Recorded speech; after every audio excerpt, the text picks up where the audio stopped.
Hello everyone, my name is Nathan and today it's time for another episode of Oxygen Not Included. In today's episode I would like to take care of the automation for our Regolith collection. But before we do that, there were some other issues we had to take care of. Right now, actually, my stuff seems to be working out. The failsafes do their job and I don't have to intervene as much to make the base run smoothly. We're now also substantially acquiring more water than before. That is good. The only thing I really have to take care of is make sure that this room doesn't cool down too much. So I always have to produce something. We realized in the previous episode that we didn't have enough people actually taking care of the operations. So what I did is tell my astronauts to also prioritize operating whenever they are home. So far that seems to be working out. Another thing that has me worried at the moment is the reed fiber. I used up the entirety of my polluted water and we're also using more polluted water, as you can see here, for my trees at the moment. Now, as it stands, I have all that polluted water coming from the bottom and you can see there's gonna be lots more to come. And right now it is just going up and up. At this point, we could actually also skip that detour. Yeah, maybe that is something we're gonna do right away. We're just gonna connect these pipes here instead. And then this output can also go over yonder. So we will be able to take apart all of these pipes once that is built. However, what I would like the polluted water to do at this point is actually just feed the plants. They are just being used up so quickly, and at the moment the only source we're using for it is a dormant polluted water vent. I think what we could do in order to accomplish this is take our filter and already place it right here in order to separate the liquids. Yeah, eventually it might be a little bit of a balance act, but for now I'm just gonna hook this up like so. The polluted water is then gonna come out and everything else is gonna go here. We're gonna cut these pipes and disassemble the middle one. Then the polluted water is simply gonna go over and join this pipe. That should be good. But on the top here, I also would like to add a little buffer storage. So instead of just going straight up, what we're gonna do is maybe add 3 or 4 reservoirs. Let's actually see. 1, 2, 3, and 4. Why not? We're then first of all gonna bridge over like so, and we're gonna fill up the first reservoir, which then fills up the second one, and so on and so forth until we go back in order to feed our plants. And of course this pipe here can go as well. Okay, let's get this built and actually see how everything behaves. There it is, sorting out polluted water at this point now. We just need the rest of the power, which also means we can get rid of the other filter we have in place. That would just put unnecessary strain on our power system. Looks like we have to give this a little bit of priority. We need this in place right now so the water can flow again. There we go, that's what I'm talking about. Now we're putting this finally to good use again. This, for the time being, is just gonna go straight through, feeding our reed fibers so I can build more insulation material. Yeah, one after another, they're coming back to life. Okay, with this last change out of the way, it is now time to take care of our meteor showers. Until now, these poor bastards had to actually mine everything up themselves. And you can see they are not very efficient in doing that, since like every time something falls, they have to recalculate what they actually want to do. So it is time to completely revamp everything. I'm actually gonna take this apart, replace this with a mesh tile, and then we kind of need to plan out the area. Alright then, how are we gonna do this? First of all, we are obviously gonna need a couple of robo miners, and I noticed you can also attach them to the sides. Now I had to look up this design again, and it might be by Francis John, but I'm not 100% sure if he was the inventor or not. But we're gonna try to make use of a design I saw by him. What I probably would like to do is build the robo-miners out of steel, and then we're gonna have a whole bunch of conveyor loaders and auto sweepers that I'm gonna build out of the niobium material. And the reason for that is as soon as we have some regolith dropping on them, they're actually gonna exchange heat and therefore cool down, since the regolith is always gonna be cooler than the niobium's overheat temperatures. So let me just go ahead and plan this out for a bit. I want to get rid of these ladders, and the reason I'm doing it on this side is because I already have a automation wire running through the other side. So we're gonna start with our first robo miner right here attached to the wall, and this is gonna be the machinery we actively cool down. The way we're gonna cool this down is by using an airflow tile. This is not obstructing any of the space scanner's abilities. Well, in this case it doesn't matter, but it is a block that is allowed to be put above the space scanners. This robo miner shouldn't run into any troubles. The Regolith is always gonna drop before it, so we don't have to worry too much. And we can already see how far it's gonna reach. So that will be 8 tiles, and on the 8th tile we want another robo miner. We probably cannot attach the robo miner like so. Yeah, we're gonna need some more of these airflow tiles. And we're gonna even go a step further and add an airflow tile on the top, so the Regolith from the top cannot drop down. However, it's gonna be mineable by the other robo miner. And you know, I guess just for symmetry's sake, we're gonna add another airflow tile there as well. So now we just have to rinse and repeat this. So another one would go right there. How far are you gonna reach? Until here. Yeah, looks like we can actually set this up.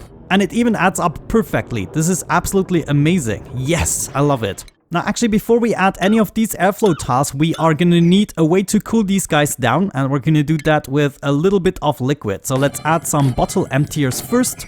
And we probably also want to give them access to everything, so everything can be built.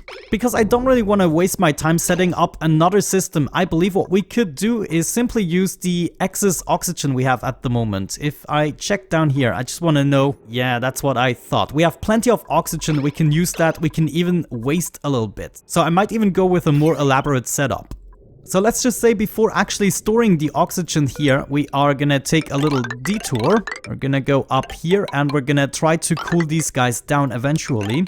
After that, we are simply gonna loop back all the way down. That should be fine, joining up with this pipe again. Now the problem is that at the moment, if we are not actively using the liquid oxygen, we might still experience some overheating, but I kind of have to observe that first. Now, of course, before I forget, we should also add some radiant pipes here. I'm gonna do that with steel. So wherever we have a robo miner, we're also gonna have a radiant pipe. Of course, Ellie managed to trap herself again. It's always the same with her. I just don't get her. Maybe just temporarily I'm gonna set up a bunch of ladders so they aren't acting up all the time. Sorry, Ellie, it looks as though nobody really wants to save you at this point, and I cannot blame them, honestly. Okay, Hassan actually helped her out. Good stuff. Now, actually, if I can, I would like to set up a second oxygen reservoir. I'm gonna do just that, so we can get rid of all of that. What liquid are we gonna use to cool these guys down? I would assume petroleum is not the worst of ideas at this point, but we just need a little bit of it. And yeah, I believe I'm gonna need another pitcher pump in order to actually acquire the petroleum. Wait, are you serious? We are overheating. Of course, I have to build it one more block up. So the actual platform of the pump doesn't touch the petroleum. So we're gonna have that right here, and now it shouldn't be an issue anymore. There, it actually happened. Okay, now this is dropping all the way down. Oh no, it's actually dropping all the way down. Did not really think of that. Oops, I might have forgotten a little something that is rather important. Of course, what we're gonna need is a drywall behind this. So we're gonna have this little tile here out of mafic rock, and that is actually quite important. Now, in order to power everything, I'm just gonna use my main line and work myself around the tiles we'll set up. Good stuff. Plenty of things to build. Let's wait it out for a bit. Actually, we don't even have to. So this should already be enough. Yeah, let's go ahead and cancel this. So we can take a few things apart, and we should now always have this drop of petroleum here. It doesn't need to be much, just enough to cool things down. Actually, I totally forgot. We need another radiant pipe right there. Otherwise, this last robo miner is gonna overheat in no time. There we have some more petroleum. Just a couple of kilograms is enough. We're gonna sweep up this bottle again, and we're gonna make sure the bottle emptier is gonna be deconstructed. So as soon as possible, we can build an airflow tile above the robo miner. That's gonna be important. So I want this to be built rather quickly, so none of the regolith is gonna drop down on the robo miner for now. Alrighty, there we go. We are back. It is now actually the next day, and I have finished the first part of the project. Unfortunately, one of the robo miners actually overheated because the petroleum was a little bit hot still. But you can now see we have a drop of petroleum everywhere. We also have completed our loop right here that is now actively cooling things down. Unfortunately, I believe when I dropped the petroleum the first time, it also overheated my solar panels. So I'm not 100% sure about what happened here, but let's go ahead and disassemble this so we can replace it with another one. So that will go right here, and hopefully now that is gonna work out a lot better. I mean, those guys are now a little bit hot, I believe. Yeah, just above 70 degrees, but whenever you build something new, it should go back to 45 degrees. Anyways, what we now should be taking care of is the mechanism in order to drop everything down to the floor right here. That would be absolutely wonderful. And in order to do that, we are of course gonna take automatic dispensers, and we're gonna make them out of niobium as well. Oh, I totally missed it. The ladder is actually gone, so we can go ahead and place this right here. The next thing we're gonna need is, of course, an auto sweeper, also made out of niobium. And I want its placement so that it just reaches the automatic dispenser. So that means we would have it right here, and then in front of the ladder, we should be able to set up the next dispenser so that it can actually pick things up in front of the dispenser and bring it to the next one. Now we'll have to see how this actually adds up. It could be a problem whenever the automatic dispenser or the auto sweeper are below the structures, and therefore none of the regolith might touch them in order to cool them down. However, it looks like we are lucky at this point, so the next one would go right here, and then we actually have a problem. Yeah, of course, now my space scanner is in the way. However, the way I set this up, it could go one to the left or one to the right. If we set up the automatic dispenser here on the right side of the space scanner, yeah, I think that's too wide, then that would mean the next auto sweeper comes right here, which is essentially a problem, except it can be cooled down with the left side here as well. Some regolith is surely gonna drop there. Yeah, I have to admit, the placement of the scanner is a little bit of a pain in the butt. I mean, thinking about it, we don't really have to be extremely efficient, do we? What if we just took this dispenser, placed it one over? That would also mean we can have the auto sweeper right there. So this would be, yeah, this would actually add up perfectly. Well, I don't mean perfectly, but it would add up. So we can have another one right here, and then potentially another one, hold the phone. Yeah, looks like the next one would go right there. This is wonderful. I actually like this idea. Let's try it this way. Oh no, looks like we have an issue here. What's going on? Yeah, the temperature is dropping down, but we can see the astronauts are doing their best to help out with the refinery production, even though I put the priority back to 7, and that is just because we have more operators. So what exactly is going on here? We have, oh, look at this. This is actually absolutely amazing that we have so much steam going on now. What does that mean, however? At the moment, this carbon skimmer is disabled by the automation grid. Why is that? We don't have a high enough temperature, but my carbon dioxide is flowing out at the moment and the pump is activated. So this failsafe is also working. We have all that natural gas accumulating. What about the petroleum? We still have petroleum here. That's good. This is not full. Actually, everything looks fine at this point. Ooh, check this out. Everything has been built already. Niobium, you go here, you go there, you go there. And this should be the end of this. I don't have enough materials. They actually require 400 kilograms. You know, that is a little bit of a problem, and I think we can solve that by just using tungsten, right? So instead of the niobium here, I'm actually gonna use all of those materials in order to make thermium. Now we have lots of niobium, and we can use the tungsten in order to make thermium. We're gonna get 100 thermium. We need like 1,600 kilograms. So let's do 16 crafts. Let's actually do 20. So we have some spare going on. And then I would say we're also gonna craft some more tungsten out of wolframite. Why not? So now instead of niobium, we're gonna use the thermium, and that should be no problem. We just need to craft the materials, right? Okay, this is actually a bigger problem than I first anticipated. I think what we need to have here is another failsafe. I mean, I didn't really think we would require that, but what we need to add is another pump here that is also being activated. Come on, give me that. Whenever the hydro sensor detects too much pressure. So let's say after the filter gate, we want to go back out and also activate the pump. And I guess for now, the pump is just gonna pump out the extra liquid, bring it over... where do we dump that? You know, I guess for now, it doesn't really matter. I'm just gonna go ahead and dump it here at the bottom. And this will come over here. So now this is just an additional failsafe. And if we check out the liquid, you can see why we need to do that. So as soon as we have enough pressure going on here and I get this notification, we should also be pumping out the extra liquid. But yeah, keeping up the temperature in the industrial sauna is definitely harder than I anticipated.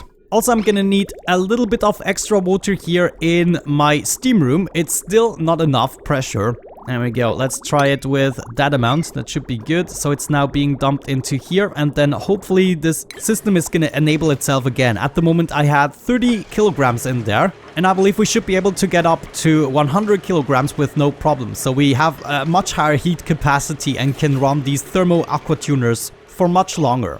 You know, another tip you gave me that might actually be useful in this case is to set this here to bit number 2, the second row of natural gas generators. So we only have ever one row running, and just in case we need more, we're gonna run the other row.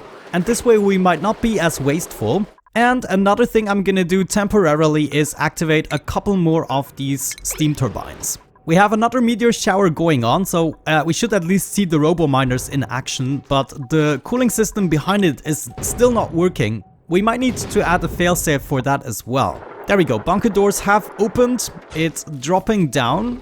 Wonderful. Ah, no.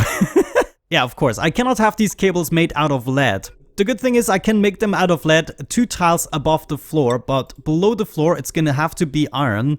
So particularly this thing needs to be iron, this thing needs to be iron, and this thing here. That's just how it's gotta go. That's what I'm talking about. Robo miners in action. Yes. Okay. And they are now overheating slightly, and they should also be heating up the oxygen within the radiant pipes. There we go, almost everything in place. Let's go ahead and actually set up a bunch of materials it's supposed to transport. We probably want some metal ore. Let's just, you know, select all the metal ores and also all the refined metals. Raw minerals, I don't think we'll get, but I'm still gonna add that. And then let's hook up the I mean, we could just do all, to be quite frank with you. Yeah, let's do that and see what happens. There we go, that's what I'm talking about. And now this is just being dropped down on the floor next to my transit tube. I love it. Gonna copy the settings for all of these automatic dispensers. The last one hopefully is gonna be built in just a second. Great stuff. Okay, and now these can basically heat up to 350 degrees or whatever. I mean, they can heat up way more, but hopefully before they start to overheat, some more meteor showers are gonna drop down. Maybe another thing I want to do is suppress the warning here, so it looks a little bit nicer. Okay, I see the problem of my arrangement now. Of course, this auto sweeper is now dropping in the stuff into this automatic dispenser, so that's not really working out. I might have to place them 1 block over, which then is probably gonna give me another headache, but I have to do it. Let's deconstruct this guy, deconstruct the cabling here, and instead we're gonna put this 1 more block to the left. Same thing here, we cannot reach this previous dispenser, so we'll have to deconstruct this and move it 1 over. Then as for the last guy, this is also reachable, but I think here I'm gonna deconstruct the dispenser and move it 1 over instead. I think that might be the better choice. But yeah, since I'm already at it, I'm actually gonna deconstruct all of these. They require 200 materials each, so I'm gonna need 800 kilograms of thermium. That means additionally to the 3 crafts we're already doing, we're gonna do another 11, or, you know, another 8. So more auto sweepers, but this time with thermium. 1 goes here, another 1 there. Yeah, this way it's actually gonna add up nicely. It's not gonna be perfectly symmetrical this way, but it's still functional. You know, one thing I think we should be able to do is set up a gas vent right here, and I want to make sure that we actually build the automation first. So a little bit of wire and then a signal switch. Gonna up the priority for this, but we want to take away the priority from the gas pressure vent. So this is built last, and then I can enable and disable this in order to activate the cooling loop every now and then in case the oxygen gets stuck permanently because I'm not launching any rockets. There comes another load of Regolith, not too much, but it should be mined up. And if I look at this, the Robo Miner really isn't doing too much. I have to disable this, of course. But this way I have a mine in case of emergencies to cool things down myself. I was a little bit too lazy here. Of course, I have to move this 1 over as well, otherwise it's picking up the stuff that it drops in the dispenser. Oh man, Nathan, what are you doing? There we go, last auto sweeper, and now we should be fine. Thermium, wonderful. Okay, I believe with this out of the way, we have the system in place, and theoretically it should never overheat in case we get an even distribution of the regolith, which usually should happen over the course of a couple of cycles. I think I'm gonna wrap it up at this point. I do believe the system is working now. Obviously, we will have to observe it still. Yeah, everything is in place now, doing its job. Wonderful. I love it. Thank you so much for watching, guys. I hope you enjoyed today's episode. We'll have to observe this and then come back to it the next episode. But I believe we now have a few more problems out of the way and we're one step closer to the ultimate base. With that out of the way, have a great time and hopefully I'm going to catch you in the next episode. Bye bye.